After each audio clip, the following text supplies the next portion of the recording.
Canada is making big moves to shake up its trade game, and Trade Minister Mary Ng's recent trip to Europe is proof of that. With growing tensions and new tariffs coming from the US, Canada is working hard to reduce its heavy reliance on its southern neighbor. Instead, it's focusing on building stronger economic ties with other countries, especially in Europe, Asia, and the Indo-Pacific region. One of the biggest successes so far has been Canada's trade deal with the European Union, known as CETA. Since this agreement took effect, trade between Canada and the EU has skyrocketed, increasing by more than 65%. Minister Ng's visit to Brussels wasn't just for handshakes and photo ops. She focused on boosting exports in critical minerals, energy, and technology, making sure Canada stays at the top of Europe's list of suppliers. But Canada isn't stopping with Europe. It's also shifting its energy exports toward Asia, particularly Japan and China. For decades, nearly all of Canada's crude oil, about 97%, was sent straight to the US. Now, with new deals in place, Japan and China are becoming major buyers, allowing Canada to diversify its markets and reduce its vulnerability to US policies. At the same time, Canada is strengthening trade ties with countries like Indonesia, South Korea, and other Indo-Pacific nations through the CPTPP, a major trade agreement with some of the world's fastest-growing economies. This isn't just about dodging potential US tariffs. It's about building a more resilient economy that isn't overly dependent on a single country. Minister Ng's visit to Europe highlights Canada's bigger plan, creating strong, lasting trade relationships worldwide and making sure the country's economic future doesn't rest in just one basket. Canada is doubling down on making global trade easier for its small and medium-sized businesses, and Trade Minister Mary Ng is leading the charge.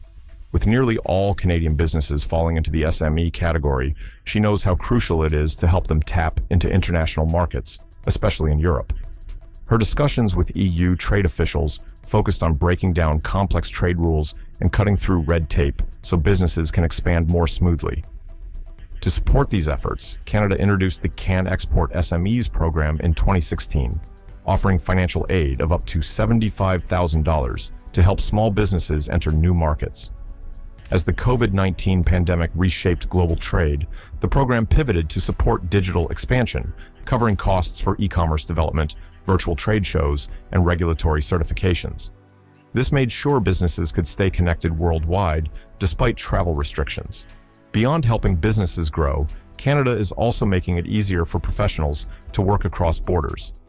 A new mutual recognition agreement for architects between Canada and the EU is in the works, making it simpler for professionals to have their qualifications recognized internationally. This means fewer bureaucratic hurdles and more opportunities for skilled workers to contribute to both economies.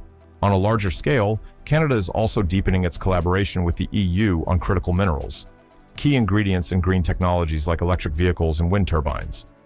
A partnership launched in 2021 aims to strengthen the connection between Canadian and European mineral industries, ensuring a steady, sustainable supply chain for these essential resources.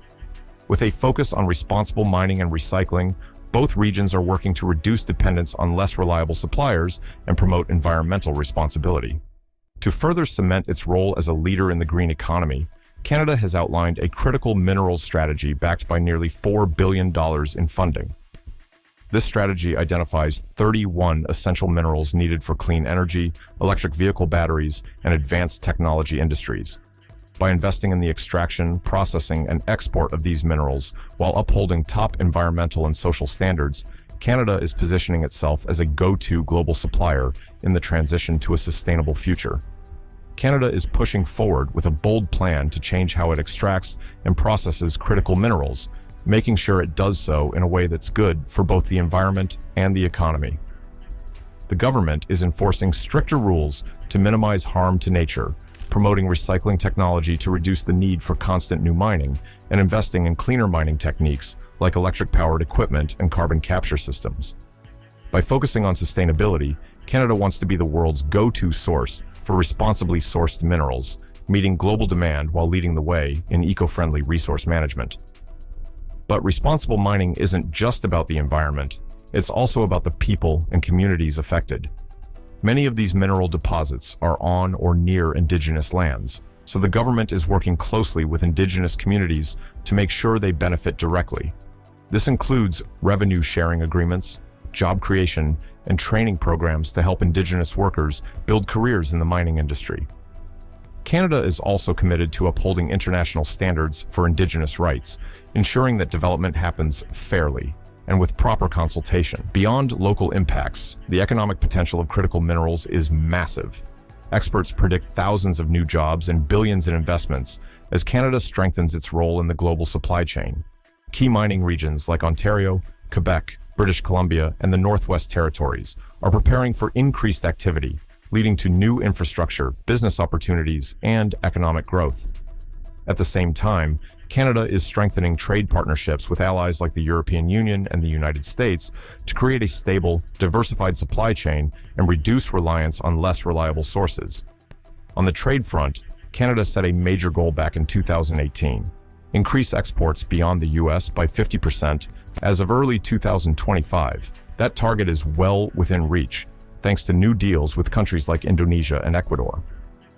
Canada is determined to build stronger trade relationships worldwide, ensuring it isn't overly dependent on any single market. Meanwhile, there's been a growing push to eliminate barriers within Canada itself. Small businesses, which make up 98% of Canadian enterprises, have long struggled with complicated provincial regulations that make it hard to expand across the country. Recognizing this, the government is rolling out a major plan to streamline these rules, allowing goods, services, and workers to move freely between provinces. The goal? Unlock new opportunities, attract more investment, and make Canada's internal market stronger and more competitive than ever. What's driving U.S. interest in Canada? For years, the United States has depended on its northern neighbor's vast supply of natural resources. But recent comments from former U.S. President Donald Trump have reignited concerns over how far that reliance could go. Once brushed off as a joke, Trump's suggestion that Canada should become the 51st U.S. state has fueled speculation about whether the U.S. is seeking a tighter grip on Canada's energy, minerals, and other valuable assets. Canada is one of the world's top suppliers of crude oil, producing 4.6 million barrels per day in 2023 and ranking fourth globally.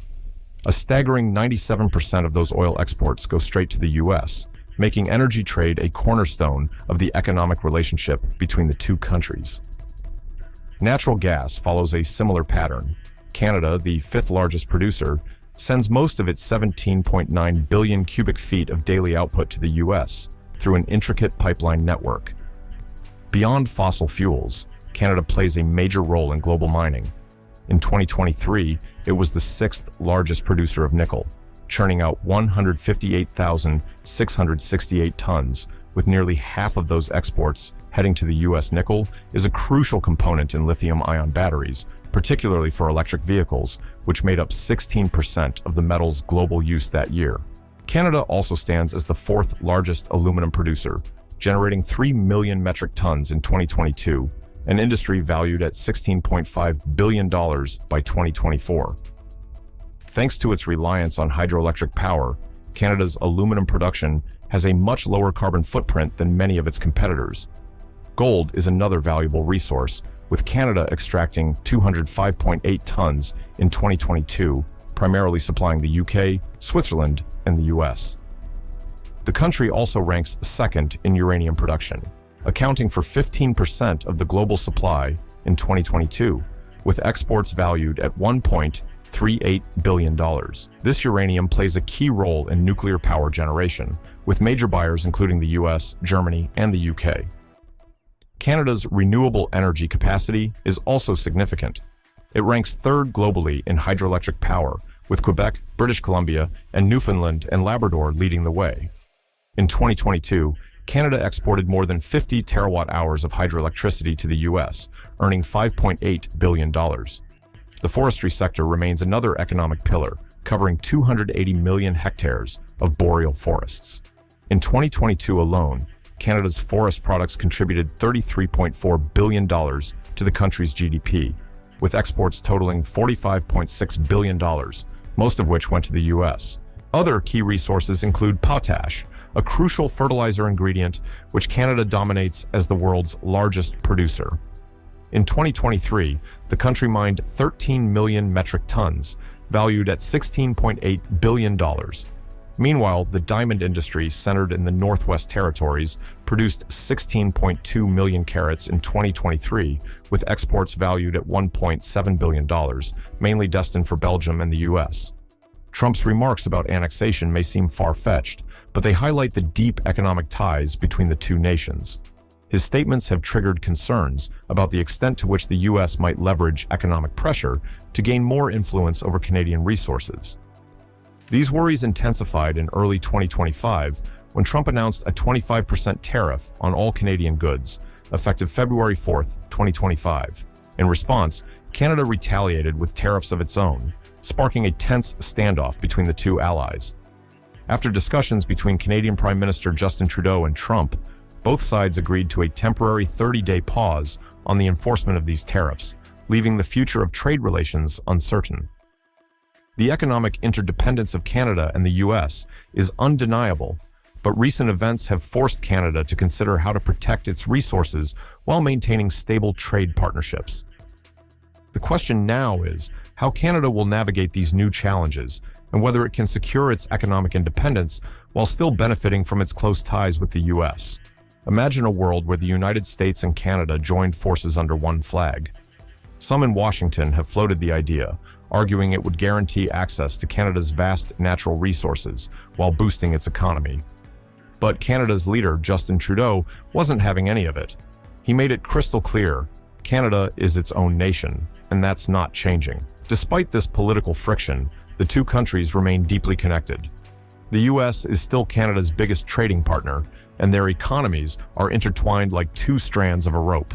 But things have gotten complicated. The US has slapped tariffs on some of its closest allies, shaking up global trade in ways no one expected. For years, many nations built their economies around trade with the US, relying on its massive market. But now, they're rethinking that approach. Instead of depending so much on the United States, they're branching out, forging new deals with other countries. It's like a group of friends realizing they shouldn't rely on just one person for all their plans. Countries that once leaned heavily on American trade, like Canada, Japan, South Korea, and the European Union, are now expanding their options. They're signing fresh trade agreements with other economies to reduce their risk. The European Union, for example, has strengthened its business ties with Canada through CETA, Comprehensive Economic and Trade Agreement. Meanwhile, Canada has widened its reach by partnering with Asia-Pacific nations through CPTPP, Comprehensive and Progressive Agreement for Trans-Pacific Partnership. Japan and South Korea aren't sitting still either. They've sped up their trade negotiations with the EU, ASEAN, and other major economies. The goal? To reduce their exposure to US tariffs and avoid being caught in trade disputes. Over time, this shift is creating a new reality for global trade. Countries once dependent on American business are finding other markets, suppliers, and partners. Instead of suffering losses, they're discovering fresh opportunities and forming stronger, more balanced trade relationships. At first, the US may have thought tariffs would strengthen its economic position, but in reality, they've pushed allies to look elsewhere for trade. As these nations lock in long-term deals with new partners, America's influence in global markets is shrinking. American companies could struggle to compete internationally, leading to job losses and slowing economic growth. But it's not just businesses feeling the impact. Everyday people in the US are, too. With fewer imported goods available, prices on everything from cars to smartphones to groceries are rising. Consumers are paying more, and with fewer options on store shelves, competition is shrinking. That means companies are facing higher production costs, which only fuels inflation. As time goes on, the economic consequences for the US could be severe. Higher prices, reduced purchasing power, and a loss of global competitiveness could weigh heavily on the nation's economy. While other countries benefit from a more diverse and resilient trade network, the US may find itself increasingly isolated in a rapidly changing world. If things keep going in this direction, the global trade map may look very different in the future. America's former trade partners could be thriving in new alliances, while the US struggles to regain its footing in an economic landscape it helped reshape. What do you think? Share your thoughts in the comments.